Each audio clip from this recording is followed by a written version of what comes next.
Lepo pozdravljeni vsi skupaj. Danes bomo poslušali pravljico z naslovom Mandi, velikonočni zajček. Ob tem bi rada izrekla lepe, vesele in prijetne velikonočne praznike v krogu vaših družin. Mandi, velikonočni zajček.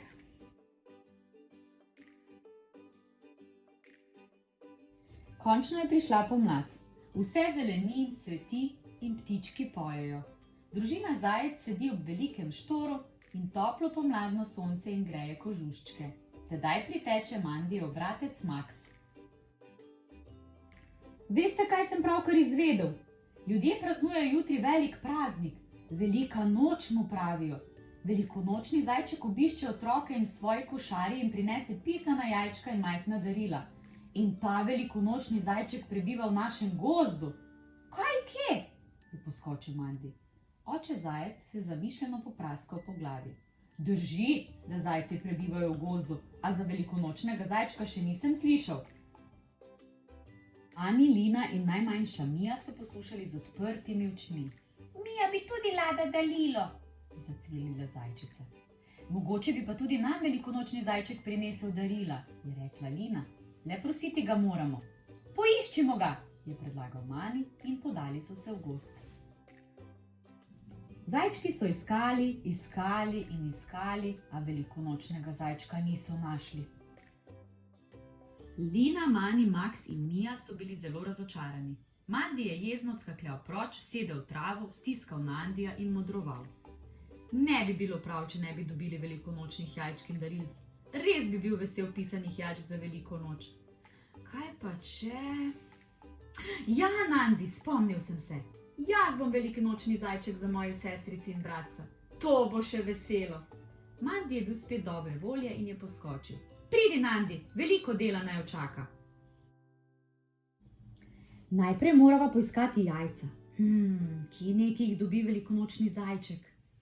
Mandi in Nandi sta ozrla ptičje gnezdo s 5 majhnimi pikastimi jajčki. Ne, Nandi, teh se pa ne smeva dotakniti. Kmalu se bodo izvalili mladi ptički. Že vem, kaj bova naredila. Mandi je z Nandijem stekel k potoku. Na obrežju so ležali čudoviti beli kamni, na las podobni jajcem. Mandi je z njimi napolnil svojo kapo. Zdaj pa potrebujeva še darilca. Do večera sta prijatelja tičala v svojem gozdnem skrivališču. Mandi je spletel košarico za Linin storžek, za najmlajšo sestrico je s korenine izrezljal velikonočnega zajčka, za Maksa in Manija pa ladjici iz lubja. Tako, pa sva gotova. Jutri na vse zgodaj bo Mandi velikonočni zajček. Prinesel bo pisana jajčka in darila in vsi bodo prepričani, da jih je obiskal pravi velikonočni zajček.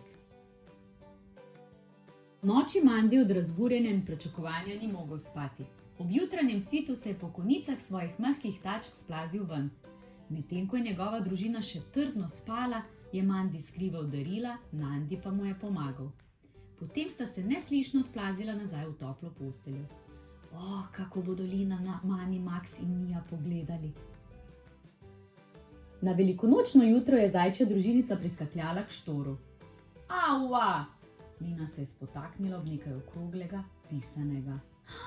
Pisano jajce! Pravo velikonočno jajce sem našla!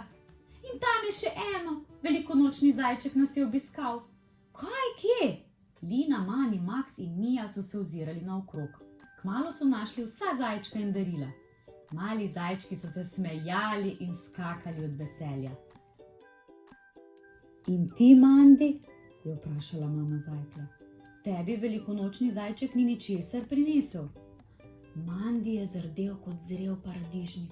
Presneto. Sploh nisem pomislil na to. Tudi zase bi moral nekaj skriti, potem ne bi nikomur prišlo na misel, da je on velikonočni zajček. Jaz nisem še ničesar našel, je zmedeno jecljal Mandi. Se je ogrmovja in se delal, da nekaj išče, čeprav je bil trdno prepričan, da tam ni nič. Kaj pa je zdaj to? V grmu sta ležala pisano velikonočno jajce in majhna vrbova piščalka. Mandiju se je zameglilo. Kdo pa je to skril sem? Prav je, da dobri velikonočni zajček obdari vsakega otroka, je prikimaval oče zajec. zdaj se lahko poveselimo. Seveda so se vsi strinjali. Mama Zajklja je pripravila košaro za piknik in družina Zajec jo je veselo mahnila na gozdno jaso. Najbolj srečen med vsemi je bil seveda Mandi, mali velikonočni zajček.